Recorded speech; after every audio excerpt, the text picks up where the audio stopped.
Inaasahang ilalabas na bukas ang warrant of arrest laban kay Senador Bong Revilla at mahigit 30 iba pang akusado kaugnay ng pork barrel scam. Handa na raw si Revilla na sumuko at makulong oras na ilabas ang arrest warrant. Napasugod naman sa bahay ng senador ang kanyang mga taga-suporta. Live mula sa Bacoor sa Cavite, may report si Marisol Abduraman. Marisol? Jessica, alam mo na mabalitaan nga ng mga taga-suporta ni Senador Bong Revilla na maglalabas na nga ng warrant of arrest ang 1st Division ng Sandigan Bayan kanina. Talagang humango sila dito sa compound ng mga Revilla sa Bacoor, Cavite para magbigay ng kanilang suporta sa senador. Kasama naman ni Senador Bong Revilla kanina ang kanyang buong pamilya na humarap sa kanilang mga taga-suporta at nagpasalamat. Mr. President, handa po akong magpakulong kahit saan nyo ko ikulong. Dahil ako'y naniniwala na wala akong kasalanan. At hindi po ako natatakot, Ginoong Pangulo. Palaban bagamat emosyonal si Senador Bong Revilla nang humarap sa media kanina. Nasa tabi niya ang kanyang may bahay na si Cavite 2nd District Congresswoman Lani Mercado at anak na si Cavite Vice Governor Jolo Revilla. Hirap na raw ang kanilang pamilya sa di manoy panggigipit ng gobyerno. Utang ko po sa inyo kung ano man po ang aking narating ngayon at hindi ko po kayang mag-traitor sa inyo. Hindi po ako umaarte. Sumugod naman sa bahay ni Revilla ang kanyang mga taga-suporta.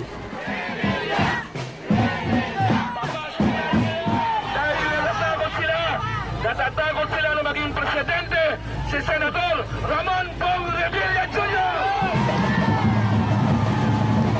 Ilang sandali matapos sila magtipon-tipon, pinapasok sila sa gate. Isa lang ang ano niyan gantihan lang ng mga pangyayari nung nakaraang botohan. Mahal na mahal ko siya at pamilya. Kanina, inilabas ng Sandigan Bayan ang resolusyong nagsasabing may probable cause ang kasong plunder na isinampalaban kay Revilla alinsunod sa proseso. Kasunod nito ang pag-issue ng order para mailabas ang warrant of arrest. Pero ang paglalabas nito, inabutan na ng pagsasara ng office hours ng Sandigan Bayan. Hindi pa ito nalalagdaan ni Associate Justice Efren de la Cruz, ang chairman ng Sandigan Bayan 1st Division na siyang humahawak sa kaso ni Revilla at mahigit 30 iba pang kapwa niya akusado. Kabilang ang dating Chief of Staff ng Senador na si Attorney Richard Cambe, si Janet Lim Napoles, kapatid nitong si Ronald John Lim at driver ni Napoles na si John Raymond de Assis.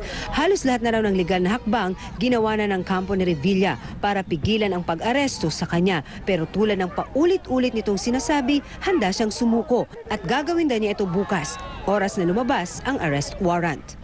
Handa po akong magpakulong kahit ako'y walang kasalanan.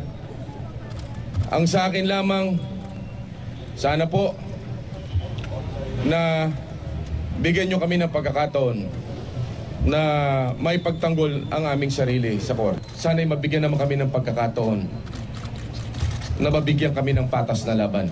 Pangako naman ni Revilla sa kanyang mga taga-suporta, hindi niya tatalikuran ang tungkulin bilang senador. Matapos daw ng 90-day suspension, automatikong ipapataw paglabas ng warrant, balik pa rin siya sa trabaho, kahit pa nasa loob siya ng piitan.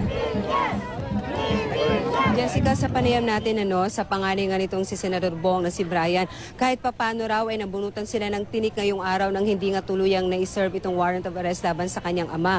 Kahit papano daw, bagamat napakahirap daw itong sitwasyon nito, kahit papano mabuti na rin na nakapag-spend pa sila ng one more day with their father. Pero kung si Senador Bong ang tatanungin, alam mo, gusto na rin daw niyang makulong na lang dahil para rin daw siyang nakakulong kahit raw nasa labas siya. Dahil yung yung sinasabi niya, yung the agony of waiting, dahil alam naman niyang anytime ang maglalabas din ng warrant. So para sa kanya, mabuti pang ikulong na lang daw siya. Total, inihanda na raw niyang kanyang sarili at ang kanyang pamilya. Samantala, Jessica, kung nakikita niyo dito sa ating likuran, ito yung mga supporters na sumugod bigla dito sa compound ng mga Revilla. At ayon sa kanila, pamorningan na sila, magbivigil sila sa magdamag at ihintay nila na mailabas nga itong warrant of arrest kay Senador Revilla. Jessica? Marisol, yung bang mga supporter ni Senator Revilla, may balak ba silang sumama bukas kung sakaling susuko si Senator Revilla gaya ng nauna niyang sinabi sa Sandigan Bayan? Or kapag ka ba may mga pulis na nagpunta dyan para kunin siya, meron ba silang binabalak, Marisol?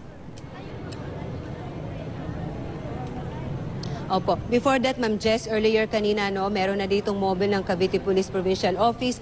Nandito na rin ang mga taga-CIDG ng 4A kanina, pero ayon kay Senator Revilla, nakipag-coordinate lang daw at malamang naghahanda lang daw yun siguro kung sakaling mailabas ang warrant kanina na mag-e-escort sa kanya papunta. At going back to your question, Ma'am Jess, opo, according to all the supporters na interview po natin dito, sasama daw po sila kung saan bukas pupunta ang kanilang senador, kung pupunta raw ito sa Sandigan Bayan at kung papayagan daw sila na makasama hanggang doon sa Campo Crame ay sasamahan daw nila ito.